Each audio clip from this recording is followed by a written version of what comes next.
Let's cover Java exception handling, a topic everyone uses and few can defend in an interview.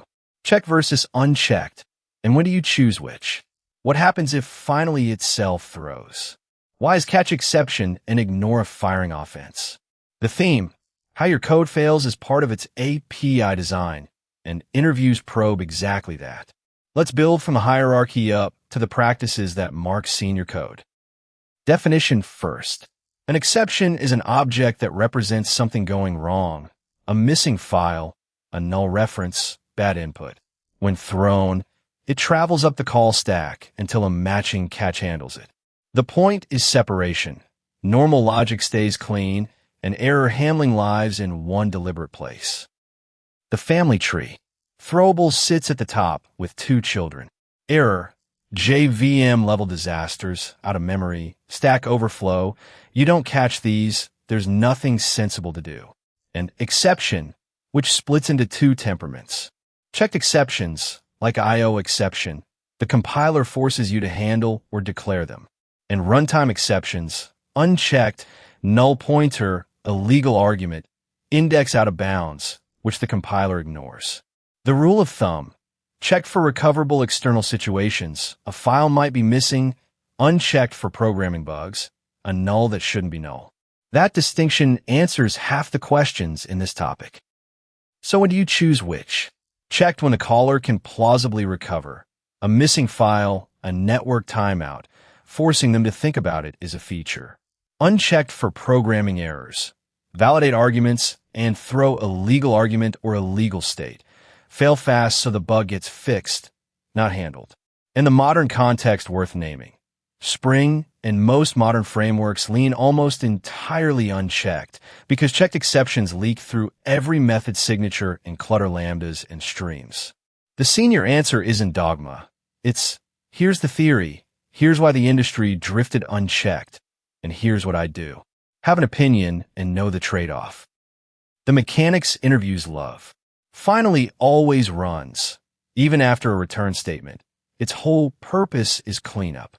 But the trap, a return or throw inside, finally silently swallows the original exception or return value. Never do it, and knowing that is a classic checkpoint. The modern fix for cleanup is try with resources. Anything auto closable declared in the try header gets closed automatically. In reverse order, no finally needed. And the subtle gem. If the body throws and close throws, the original exception wins, and closes exception is attached as a suppressed exception, retrievable with getSuppressed. Mention suppressed exceptions, and the interviewer knows you've read past the tutorial. Now the practices that separate production code from tutorial code. Never catch and ignore. An empty catch block hides bugs at the scene of the crime. Don't catch broad exception unless you're a top-level boundary. Catch what you can actually handle. When translating layers, wrap, don't discard. Throw your service exception with the original as the cause. That cause chain preserves the full stack trace. Losing it is investigative sabotage. Design custom exceptions with domain names. Insufficient funds exception, usually extending runtime exception, carrying context fields like the account ID. And the operational rule. Log or rethrow, never both, or every error appears 5 times in the logs, and on-call engineers hate you. Here is the real machinery, the single most important internal fact in this topic. When you throw, the JVM does not reread your source. Every compiled method carries a tiny table with 4 columns. The bytecode range the try covers from and to, the handler address to jump to, and the type it catches. 1 bytecode, a throw, kicks it off.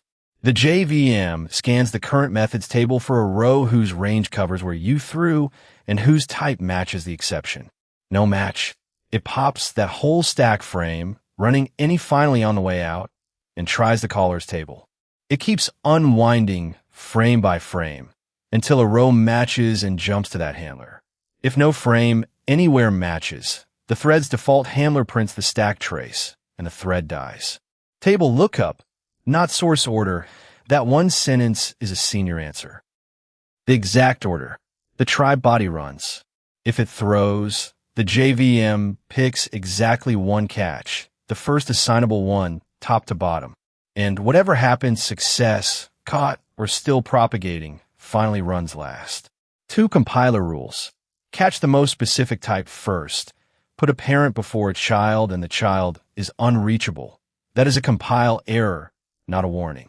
And multi-catch, catch IO exception or SQL exception in one block, is not a special instruction. The compiler just emits one table row per type, all pointing at the same handler, and the variable is implicitly final.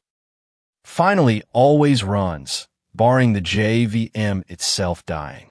It fires on 3 paths. The try finished normally, an exception was caught, or an exception is still propagating out. On all 3, finally runs. Now the 2 footguns. If you put a return inside finally, it overwrites whatever the try was returning and silently swallows any exception the try threw. Try returns 1. Finally returns 2. The caller gets 2. And if finally itself throws, that new exception replaces the original, and the original is lost with no trace. Note the contrast. Plain finally does not suppress. Only try with resources does. So never return or throw from finally. Try with resources is not magic. It is compiler sugar. The compiler rewrites it into a handwritten finally that closes each resource, but with the fixed manual finally always got wrong. It remembers the body's exception as the primary. It closes resources in reverse order, last opened, first closed. And if the body threw and close also throws, the primary wins the stack trace, and the close failure is attached as a suppressed exception, retrievable with getSuppressed. Nothing is lost. Say suppressed exceptions in an interview, and they know you have read past the tutorial. A myth worth killing. Try catch is not slow. A try block with no throw costs essentially 0. The table is just passive metadata. The cost is entirely in constructing and throwing. Every throwable constructor calls fill in stack trace, a native method that walks the whole current stack frame by frame, that is order of stack depth, and on a deep stack it dominates. The jump to the handler itself is cheap. The readable stack trace array is only built lazily when you actually print it. So for a rare, legitimate control flow signal, you suppress the capture, pass writable stack trace false to the superconstructor, or override fill and stack trace to just return this, and it gets dramatically cheaper. That is why exceptions for normal flow are a real performance bug. When you catch a low-level exception and rethrow a higher-level one, you must carry the original as the cause, or you amputate the trace at the catch line and lose the real culprit. 2 ways. The message and cause constructor, new service exception with a message and the original E, or init cause, which you can set only once. Then print stack trace walks the cause chain and prints each link under a cause by heading, from your top-level service exception all the way down to the root, the SQL exception connection reset. That chain is your map from the request failed down to the database dropped. Dropping the cause is the single most common exception sin in real code bases. Here is the senior-level debate. Checked exceptions were meant to force handling, but they do not compose with a functional style. The built-in functional interfaces function, supplier, consumer declare no throws clause. So a lambda that calls a check throwing method like files.readString simply will not compile. 2 escapes. Fix A, wrap it, catch the checked exception inside the lambda, and rethrow it as an unchecked one like unchecked IO exception, keeping the original as the cause. That is the honest fix. Fix B, sneaky throws, a generics erasure trick, lombox at sneaky throws, that throws a checked exception without declaring it. It compiles but hides what can be thrown.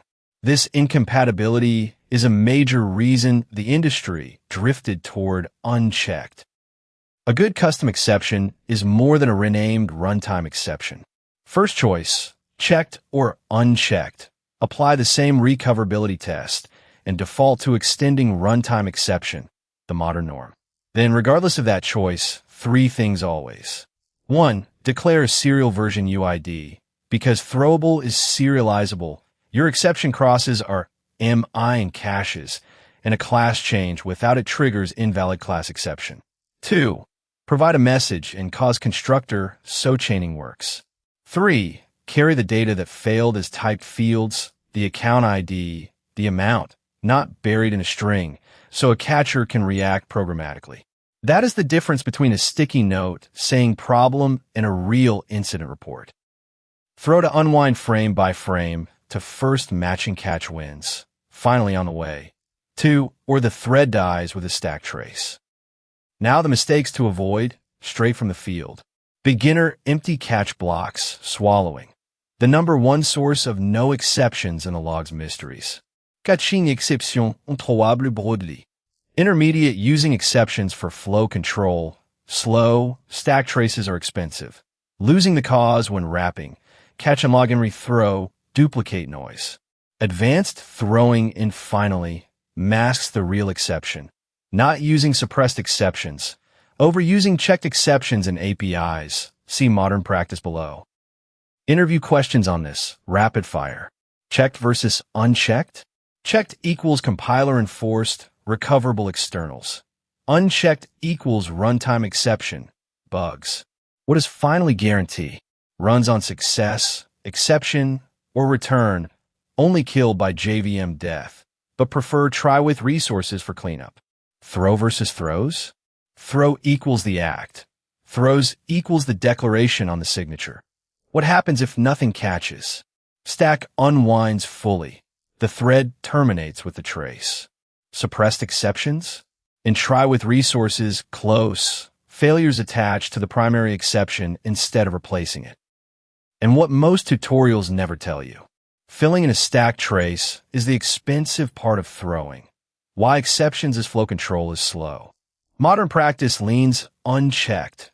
Most frameworks, Spring, wrap checked exceptions into runtime ones because forced catches breed swallowing. Let's slow down and really build this up from scratch, one piece at a time. Exceptions make errors unignorable and keep the happy path readable.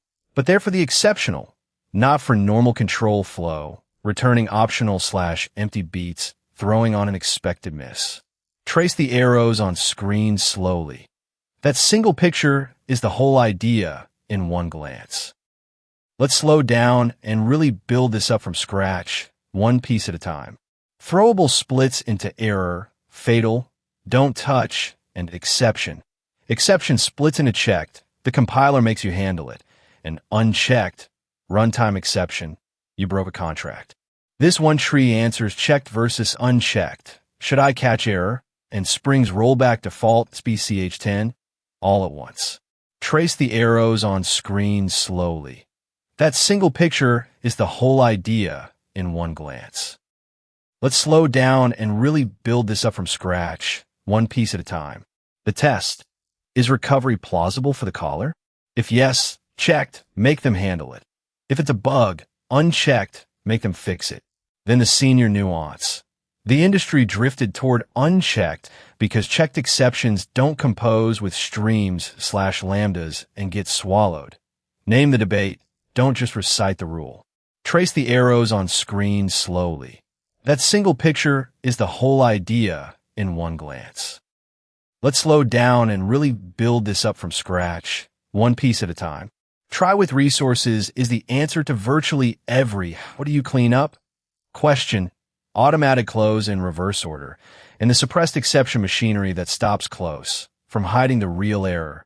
The subtle correctness when over handwritten finally.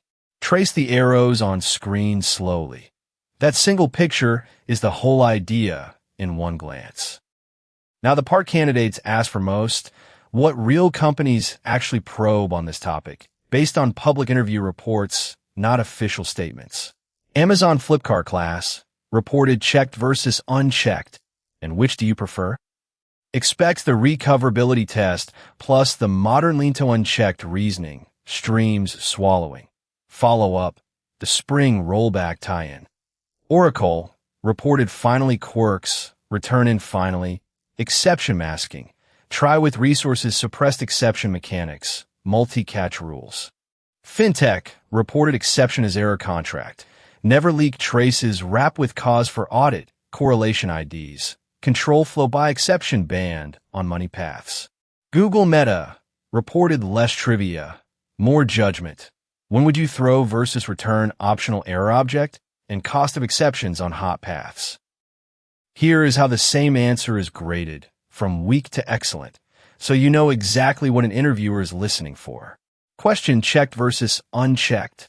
Why asked? The canonical filter. Weak. Checked at compile time. Unchecked at runtime. Good. Plus recoverable versus bug. Examples each. Excellent.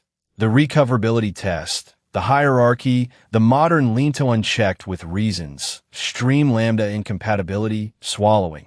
And the spring rollback consequence. Impress, which is why a transactional commits on check by default. The split has teeth. Red flag.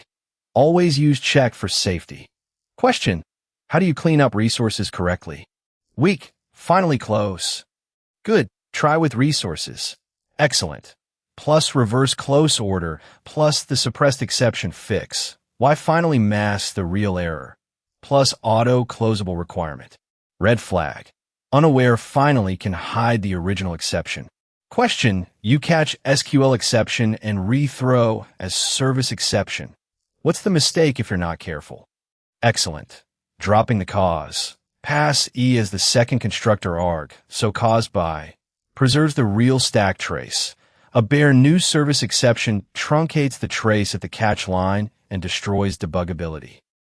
Your cheat sheet. Throwable to error, don't catch, plus exception to checked, handle/declare, plus unchecked, fix the bug. Throw to unwind to first matching catch. Finally always, most specific catch first.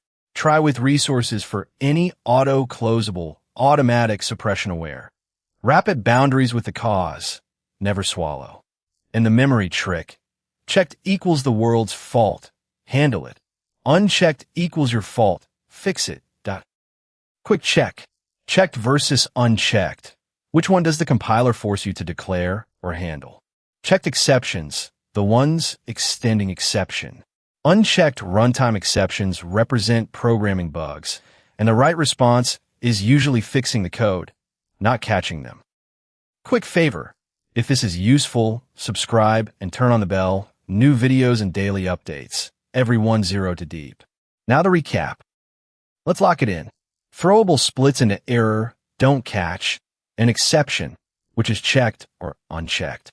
Checked for recoverable external situations, unchecked for bugs, with a modern industry leaning unchecked. Know why. Finally, always runs and never return or throw inside it. Try with resources auto closes, with close failures preserved as suppressed exceptions. And the practices: never swallow, catch only what you handle, wrap with the cause, design domain name custom exceptions, and log or rethrow, never both.